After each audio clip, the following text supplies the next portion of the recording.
Assalamualaikum warahmatullahi wabarakatuh. Kita bertemu lagi pada serial pengantar Artificial Intelligence. Pada kesempatan ini kita akan membahas tentang heuristik, heuristic search. Contoh kasus yang akan kita gunakan adalah kasus egg puzzle. Ini merupakan kasus yang paling banyak digunakan pada penjelasan-penjelasan AI search, baik di buku-buku ya, atau kalau Anda mau melakukan pencarian di YouTube juga ada menjelaskan bagaimana egg puzzle ini, ya, egg puzzle bisa digunakan untuk mencontohkan penggunaan heuristik. Nah, kasus egg puzzle itu bagaimana? Kasusnya seperti ini. Jadi initial state-nya ada contohnya, ini kalau yang mau disusun adalah angka, maka ya angkanya yang pertama sekali ini dalam keadaan tidak tersusun, ini kita sebut dengan initial state. Kemudian yang kedua untuk goal state, angkanya menjadi tersusun. Contohnya susunan yang diinginkan adalah 1, 2, 3, 4, kemudian 0, 5, 6, 7, 8. Susunan awalnya seperti ini. Nah, susunan awal ini yang dalam keadaan belum tersusun, inilah yang kita sebut dengan initial state. Ya, yang kita sebut dengan initial state. Sedangkan susunan yang diinginkan itu yang disebut dengan goal state. Sehingga untuk kasus ini pun nanti kita bisa buatkan representasi kasus ini atau representasi permasalahannya menggunakan diagram tree. Nah, secara struktur data, kasus ini mudah untuk dirancang. Struktur datanya bisa dengan cara seperti ini ya. Seperti yang di bawah. Sebentar saya buatkan dulu pena untuk presentasinya. Mana ini penanya? Ya, seperti ini. Jadi,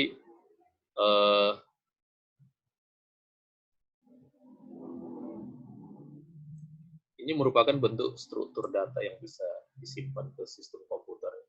Bisa disimpan dalam bentuk ya array ya, atau dalam bentuk matrik ya. Bisa menggunakan mungkin bisa juga menggunakan pointer ya dan sebagainya. Itu secara pemrogramannya ya, teknis pemrogramannya. Nah, seperti halnya kasus-kasus lain yang sudah pernah kita bahas, bahwa pemecahan untuk penggunaan algoritma AI search itu kita harus menentukan operasi-operasinya. Nah, pada kasus egg puzzle ini operasinya kita tentukan ada 4. Yang 4 itu adalah, yang pertama memindahkan sel ke atas, yang kedua memindahkan sel ke kanan, yang ketiga memindahkan sel ke bawah, dan yang keempat memindahkan sel ke kiri. Ya, ini contohnya kalau kita ingin operatornya itu yang pindah adalah selnya. Nah, tetapi orang-orang terdahulu sudah merancang bahwa untuk operator untuk kasus ini, lebih baik yang kita anggap pindah itu bukan yang berangkanya, bukan sel yang punya angka. Karena kalau untuk satu ini, untuk sel satu aja ada 4 operasi, berarti ini ada 4 dikali 8, bisa ada 32 operator, terlalu banyak. Nah, kita bisa nanti menganggap yang bergerak itu ini, sel yang kosong. Sehingga hanya butuh 4 operasi, ada 4 operasi. Yaitu operasi sel kosong ke atas. Jadi nanti kalau ini bergerak ke atas, itu kita sebut operasi nomor 1, atau menggunakan operator nomor 1. Berarti kalau sel kosong ke atas, yang pindah itu apa? Yang pindah nanti sel yang 4 ke bawah. Tetapi kita menyebutnya itu sel kosong yang pindah ke atas. Seperti itu nanti di dalam untuk analisa egg puzzle ini nanti menggunakan AI search. Nah, selain ke atas nanti ada operasi sel kosong bergeser ke kanan, yang ketiga bisa sel kosong bergeser ke bawah, dan bisa yang keempat sel kosong bergeser ke kiri.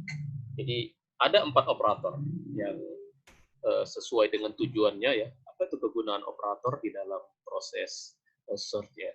Di dalam proses search, operator gunanya untuk memindahkan atau mengubah kondisi dari initial state secara perlahan-lahan menuju goal state, di mana proses perubahan itu digambarkan menggunakan diagram tree. Ya, itu penjelasan kita di minggu sebelumnya. Nah, Di bagian ini saya kembali menuliskan ya tentang apa ini ya. Ya, jadi AI search itu ada yang uninformed search yang kita sebut blind search. Ya, nggak pernah kita bahas ya. Ini saya cuma mengingatkan aja. AI search itu ada yang uninformed search, ada yang informed. Yang uninformed itu karena processornya tidak menggunakan informasi tertentu. Sedangkan yang informed search menggunakan informasi tertentu. Nah, kalau pembagiannya seperti ini, maka uniform cost search itu masuk ke informed search. Kenapa? Karena ada informasi yang kita gunakan untuk melakukan proses search. Apa informasinya? Cost. Cost ya, makanya disebut uniform cost.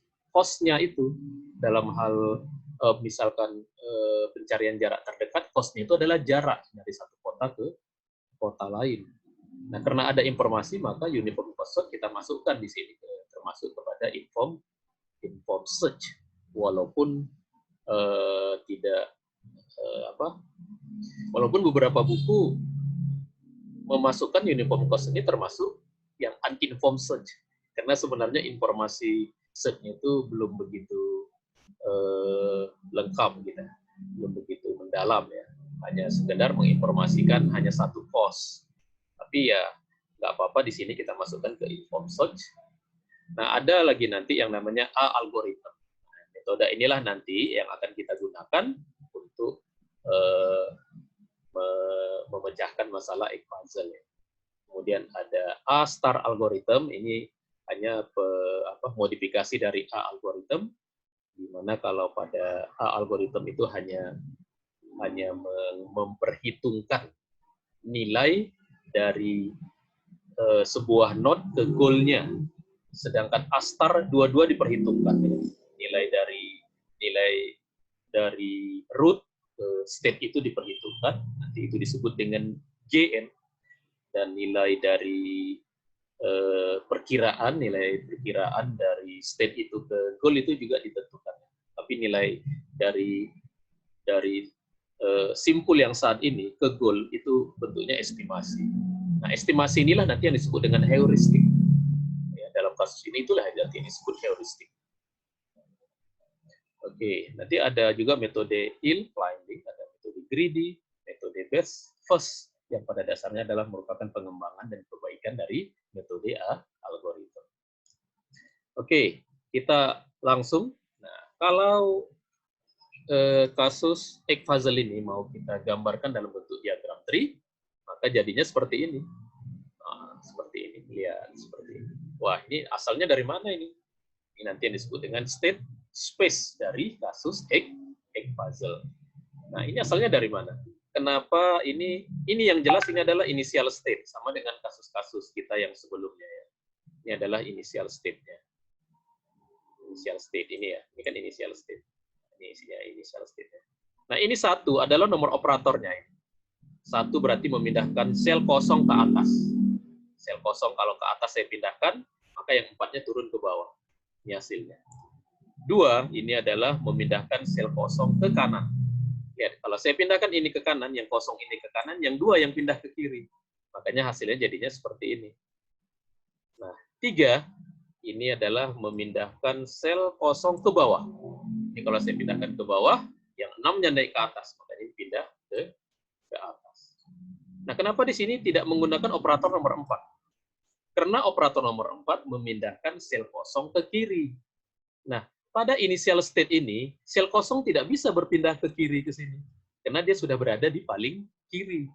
Makanya tidak ada operator nomor 4 untuk yang pengembangan yang pertama ini. Ini disebut pengembangan tingkat dari root ya, yang pertama. Jadi yang berlaku hanya operator nomor 1, nomor 2, dan nomor 3. Nah, ini kalau kita lanjutkan, misalkan ini kita bisa generate lagi berdasarkan operator yang 4 ini.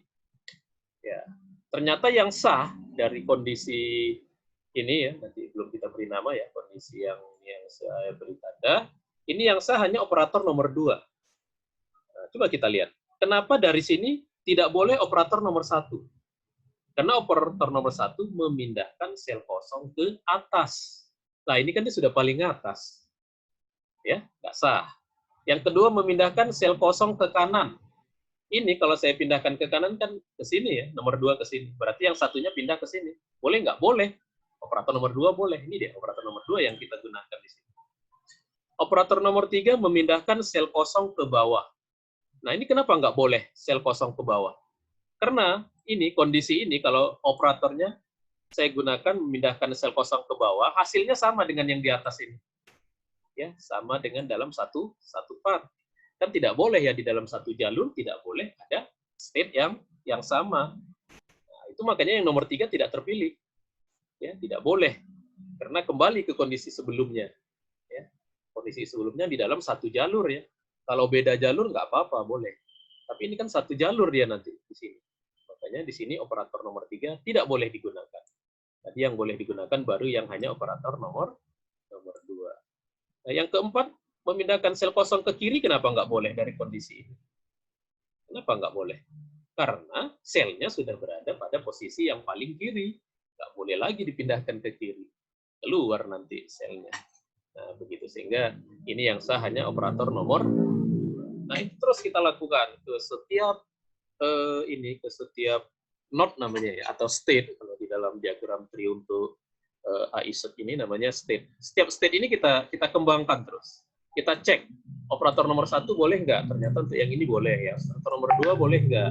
Operator nomor 3 boleh nggak? Nah, ternyata untuk yang ini yang nggak boleh itu operator nomor 4. Maka hasil pengembangannya cuma 3 node. Kalau ini hanya 1 node, malah ini 3 node. Yang untuk ini hasilnya bisa 1 node.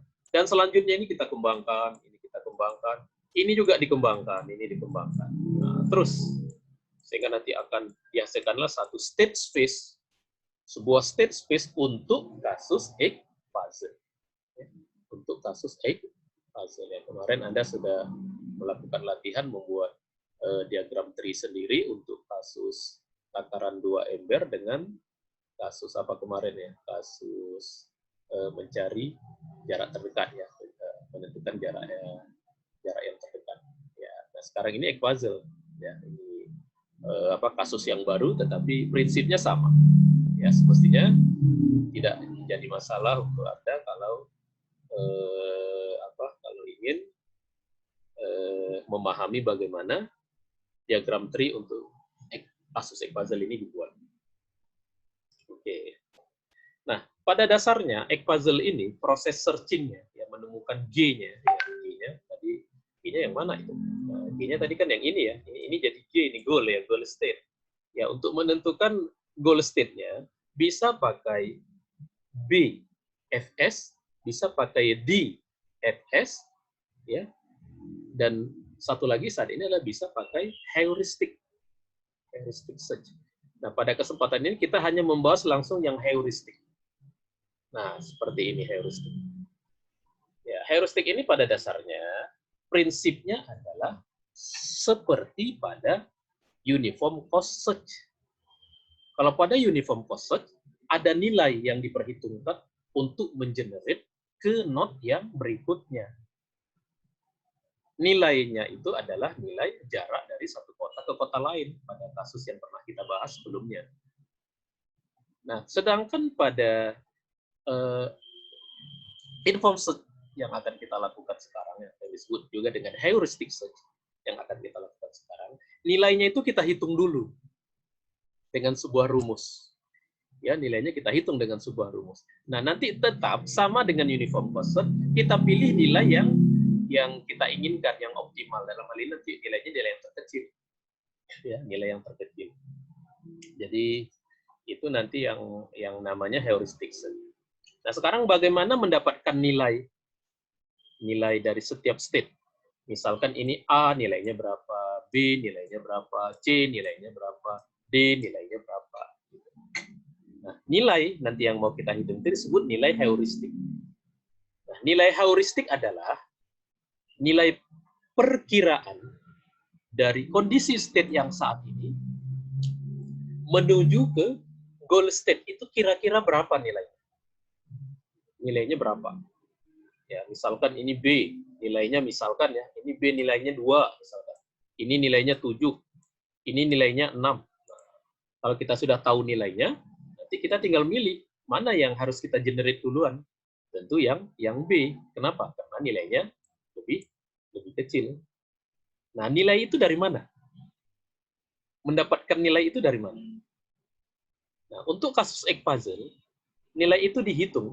Nah, untuk egg puzzle, itu orang sudah menemukan rumus menghitungnya disebut dengan rumus Manhattan. Ini sudah sangat terkenal. Ya. Rumus Manhattan adalah merupakan similarity function, fungsi kemiripan. Ya, fungsi kemiripan bisa digunakan untuk menghitung kemiripan pola gitu ya. Orang banyak pakai Manhattan juga ya. Kalau Anda belajar data mining, kan ada beberapa fungsi yang bisa digunakan untuk melihat kemiripan ya. Melihat kemiripan ada beberapa rumus ya. Nah, salah satunya adalah rumusnya adalah Manhattan. Ya, Manhattan itu perhitungannya juga untuk menghitung kemiripan. Nah, bagaimana Manhattan menghitung mendapatkan nilai ini ya, menilai estimasi tadi atau nilai perkiraan dari sebuah state ke goal state ini. Nah, rumus Manhattan seperti ini. Ya, rumusnya seperti ini. Ya, melihat rumusnya mungkin apa ya? Waduh, ini matematik ini. Rumit ini. Biasanya kalau dia lihat rumus langsung ininya turun ya. Semangat belajarnya turun sehingga tambah nggak ngerti ya. Tapi jangan khawatir, ini rumusnya sederhana. Pada dasarnya rumus-rumus matematik itu sederhana. Asal kita paham. Asal kita paham. Ya, kalau nggak paham, malah membuat kita makin gelap melihat permasalahan. Oke, nah ini saya coba memahamkan. Ini apa arti rumus ini? Yang pertama ini ada simbol dV. Ya. dV adalah perbedaan jarak sebuah state secara baris, ya. Secara horizontal. Ya. Sedangkan DH adalah perbedaan jarak sebuah state secara vertikal, ya, berapa jaraknya. Nah, ya ini contoh. Langsung ke contoh.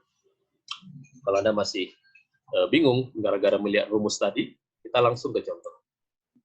Nah, contoh berapa nilai heuristik untuk B? Berapa nilai heuristik untuk B? Biasa ditulis HB. HB itu membacanya heuristik dari B. Jadi ini, simpul ini atau state ini saya sudah beri nama, ini B, ini C, ini D. Nah, yang B berapa nilai heuristiknya? Lihat cara ngitungnya. Selnya ada, kita anggap ada 8. Yang kosong jadi tidak ikut dihitung. Jadi ada sel 1, sel 2, sel 3, sel 4, sel 5, sel 6, sel 7, sel 8. Ya, pas 8. Nah, yang pertama kita lihat dV. dV ini adalah perbedaan sel 1 secara vertikal. Lihat, 1 letaknya di sini. Untuk di B ya, untuk di kondisi B letaknya di sini. Sedangkan pada goal state, semestinya letaknya di sini. Jadi semestinya letaknya di sini. Tapi sekarang letaknya di sini. Berarti ini kan ada perbedaan letak. Nah, perbedaan itu secara vertikal atau secara horizontal? Kalau begini, ya secara horizontal. Berarti ini dia, DH. Jadi ada DH 1. Karena secara horizontal dia berbeda 1. Semestinya ini terletak di kolom 1, ini sekarang terletak di kolom yang kedua. Ya, yang kedua. Nah, sekarang DV-nya di sini. Ini kenapa 0? Karena secara vertikal udah sama barisnya. Ya, ini kan di baris 1. Nah, sekarang 1 ini sudah berada di baris 1. Udah pas. Berarti DV nih, perbedaannya secara vertikal tidak ada, berarti 0. Makanya di sini DV 0, DH 0. Kita jumlahkan DV ditambah DH sama dengan 1. Nah, begitu. Ya, sesederhana itu cara mendapatkan nilai awalnya, ya. Nilai untuk dalam hal ini untuk sel 1. Nah, sama nanti sel 2 juga begitu. Lihat. Sel 2 DV-nya 1. Kenapa? Karena 2 kan letaknya di sini. Semestinya 2 di sini ya. Atau kalau kita samakan 2 semestinya di sini. Berarti ini yang berbeda secara vertikal atau secara horizontal? Iya, secara vertikal. Makanya vertikal nilai jaraknya 1. Kenapa 1? Karena untuk memindahkan 2 ke sini kita hanya butuh 1 langkah. Nah, gitu 1 langkah. Jadi DV 1. DH-nya 0 karena kolomnya udah sama. Ini di kolom 2. Ini kolom 2 ya. Ini juga sudah benar di kolom 2. Maka DH sama dengan 0. Kalau kita jumlahkan ini nilainya 1. Nah, begitu. Sekarang kita lihat sel yang ketiga. Sel yang ketiga di sini. Seharusnya di mana? Di sini. Oh, udah pas. Kalau udah pas berarti DV-nya 0, DH-nya 0, jumlahnya 0. 4 di sini, seharusnya di goal state-nya di sini. Berarti yang 4, 0 dengan 0 juga 0. 5 juga. Ini juga 5 udah pas. Jadi kalau udah pas itu nilainya 0. Sampai 6, 7, dan 8 nilainya sama. Nah, kalau sudah, ini yang jumlah ini kita totalkan semuanya. Nah, karena ini semua 0, hanya 2, maka nilainya 2. Maka kita hasil perhitungan kita, heuristik dari B nilainya 2. Nah, gitu. Berarti di sini nilainya 2. Begitu. Itulah cara menghitung nilai heuristik dari permainan X puzzle. Ayo, dengan cara yang sama, apakah Anda bisa menghitung sendiri nilai heuristik untuk C dan D? Bisa nggak untuk C dan D? Ini ya, C dan D ini. Berapa nilai heuristik ini? Nah, sama dengan yang tadi ya, ini hasil perhitungannya ini. Ini DV-nya 0, DH-nya 1. Untuk yang satu ya, salah satu berarti kita lihat sini. Semestinya 1 di sini. Jadi kalau yang ini dia yang berbedanya adalah secara horizontalnya yang berbeda. Begininya ya berbeda horizontal. 1. Nah, ini yang unik ya, yang mungkin perlu saya jelaskan. Ini yang 2. 2 kan di sini. Seharusnya kan 2 letaknya di sini. Ya. Tapi 2 sekarang letaknya di sini. Ini berbeda secara vertikal atau berbeda secara horizontal. Ini 2 berbeda baik secara vertikal maupun secara horizontal. Ya, semestinya 2-nya di sini ya, tapi kan 2-nya di sini kan. Berarti secara diagonal dia berbeda. Nah, terus gimana cara menghitung nilai perbedaan? Nah, di sini kenapa DV-nya 2? Karena untuk memindahkan 2 secara vertikal ke sini, kita harus menggerakkan 2 kali. Lihat. Pertama saya gerakkan ke sini, habis itu baru ke sini. Nah, 2, makanya nilainya 2. Ini nilainya 2. Ya, DH juga. DH, berarti saya gerakkan dulu ke sini, baru saya gerakkan ke sini. Sehingga DH nilainya 2. Makanya nilai 2 itu 4. Untuk kasus sini ya, 2 ya. Saya bersihkan lagi ya. Sudah. Nah, jadi di sini ini nilainya 4. Seharusnya di sini 4 nilai. Begitu. Jadi kalau perbedaannya secara diagonal, cara menghitungnya seperti itu. Kalau tadi kan ada yang vertikalnya sama, horizontalnya sama. Kalau ini horizontal dan vertikalnya berbeda kedua-duanya. Ya. Oke, nah dengan cara yang sama nanti sel yang nomor 3 dihitung 0, sel yang keempat dihitung ada perbedaan 1, yang lain 0 semua. Sehingga ini totalnya 6. Makanya di sini, kalau di sini tadi 2, di sini nilainya 6. Begitu. Ayo. Silahkan diperhatikan. Ya, saya kira ini mudah lah ya memahaminya ya. Nah, yang D, berapa nilai heuristiknya yang D? Nah, sudah dihitung nilainya 4. Dari mana 4? Nanti Anda hitung sendiri. Jadi ini terhadap ini nilainya 4. Kalau B terhadap goal state nilainya tadi 2. Kalau C terhadap goal state nilainya 6. Kalau D terhadap goal state nilainya 4. Nah, nilai-nilai ini nilai apa? Nilai kemiripan. Semakin besar nilainya berarti semakin tidak mirip. Semakin kecil semakin mirip. Ya. Di dalam function similarity kan seperti itu ya. Yang fungsi similar ya. Fungsi similarity ya. Apa yang lain ya fungsi similarity yang Anda pernah pakai ya? Kalau Anda pernah belajar cosine similarity. Nah, itu cosine similarity ya. Kalau Anda belajar apa KNN di dalam data mining itu juga menggunakan rumus similarity ya. Ya. Nah, jadi Manhattan termasuk salah satu dari rumus similarity. Oke. Ya, saya rasa jelas. Nah, sekarang prosesnya sama dengan proses apa yang UCS ya, uniform cost seperti ini. Seperti ini. Jadi ini gambar apa ini? Ini masih gambar dalam bentuk state space. Kalau kita tidak menggunakan heuristik, ya ini semuanya kita kembangkan ini sampai kita menemukan goal state nanti. Wah, ini bisa dalam satu kertas double folio nggak selesai nanti. Ya biasanya nih saya bisa kasih tugas ini untuk menggambarkan melakukan state space baik dari mana dari kasus puzzle ya. Tapi ya itu nanti dulu. Nah, sekarang bagaimana kalau kita mau melakukan memanfaatkan angka-angka yang tadi sudah kita hitung ini? Nah, gimana? Nah, di sini kita menggunakannya. Ya, ini contohnya ya. Ini kita hitung.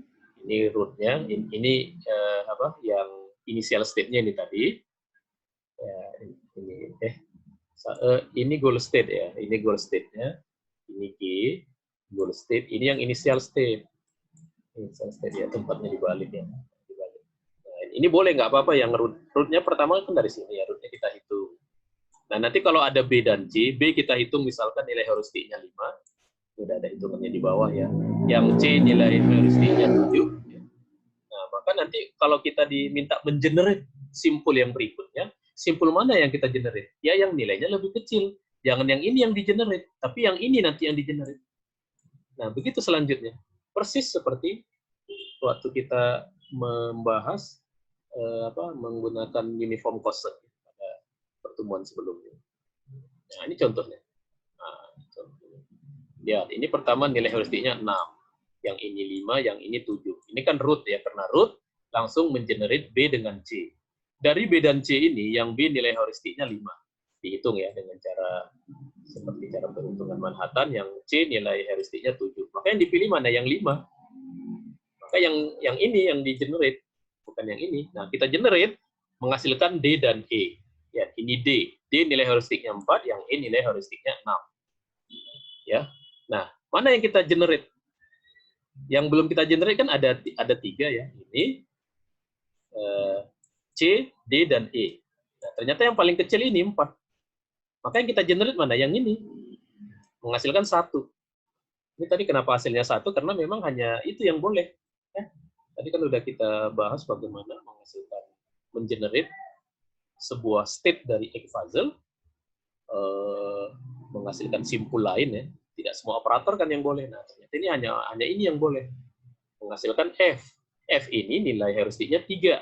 Karena 1 ini langsung, karena 3 ini paling kecil dari yang lain. Menghasilkan 2 state kita sebut dengan G dan H. Yang G nilainya 2, yang H nilainya 6. Cenderung kemana kita? Cenderung yang ke G yang nilai H-nya 2. Nah, ini kita generate lagi menghasilkan I. I ternyata waktu kita hitung nilai heuristiknya 1. Nilai heuristik ini 1. Ya, terhadap ini tadi ya, terhadap goal state 1. Nah, karena cuma 1 ini kita kembangkan lagi. Kita generate simpulnya menghasilkan J dan K. Nah, yang J ini nilainya 0. Yang K nilainya 2. Ternyata yang 0 ini ya, kenapa nilainya 0? Karena dia sudah sama dengan goal state. Berarti inilah solusinya. Inilah solusinya. Apa arti solusi ini? Artinya, kalau kita sedang menyusun puzzle, ya, puzzle seperti ini ya, menyusun puzzle yang initial state-nya ini, goal state-nya ini, berarti langkah-langkahnya dari sini, yang pertama geser menjadi begini. Pertama. Yang kedua geser menjadi begini. Yang ketiga geser jadi ini. Yang keempat geser menjadi ini. Yang kelima geser menjadi ini, yang keenam geser menjadi ini. Berarti kita butuh 6 kali menggeser. Ya, dari initial state ini ya, ke sini ke goal state kita butuh 6 langkah sehingga dia berubah dari posisi ini menjadi yang tersusun sesuai goal state. Itu arti dari arti dari ditemukannya goal pada pemecahan ini. Nah, itulah metode heuristik. Nah, metode heuristik yang sedang kita bahas itu disebut lebih umum ya kalau mau diberi nama, namanya adalah A-algorithm. Ya, metode yang baru kita bahas tadi itu namanya A-algorithm. Ya, kalau kita balik ke belakang, A-algorithm itu letaknya di sini. Ini. A-algorithm. Ya. A-algorithm itu hanya memperhitungkan nilai H, nilai heuristik. Ya, nilai heuristik. Itu disebut A-algorithm. Jadi, kalau dari sini, yang diperhitungkan hanya dari sini ke sini berapa? Itulah nilai H. Nilai H itu adalah nilai estimasi untuk menuju ke goal itu kira-kira butuh berapa lama atau berapa nilai kemiripannya. Makanya dia disebut nilai estimasi. Nah, tetapi nanti ada metode lain di mana kita bisa menghitung nilai pastinya. yaitu berapa nilai yang sudah dilewatkan dari root ke simpul ini. Itu disebut dengan nilai G, ya, nilai GN. Jadi nanti ada GN, ada HN. Kalau di dalam heuristik, di dalam proses heuristik search, kita memperhitungkan nilai GN dan nilai HN, maka metode itu nanti disebut dengan metode A-star. A-star ya berarti kira-kira artinya pengembangan dari metode yang A algoritma tadi. Ya, sampai sini. Nah, seperti itu. Itulah satu contoh bagaimana metode heuristik bisa memecahkan sebuah kasus. Yang pertama, kasus itu jelas penyelesaiannya tepat. Yang kedua, lebih cepat. Kenapa lebih cepat? Karena lebih sedikit node yang harus di-generate. Ya, ingat ya, semakin banyak node yang di-generate, itu waktu, kalau dibuat dalam bentuk program, waktu penyelesaian jadi lebih lama. Ya, waktu penyelesaian jadi lebih lama. Oke, seperti itu penjelasan kita untuk pertemuan kali ini. Tugasnya silakan ya sebagai latihan untuk menguji apakah Anda paham atau tidak. Nanti silakan dikerjakan tugasnya. Baik, terima kasih atas perhatian kita bersama. Saya tutup pertemuan kali ini dengan mengucapkan Assalamualaikum warahmatullahi wabarakatuh.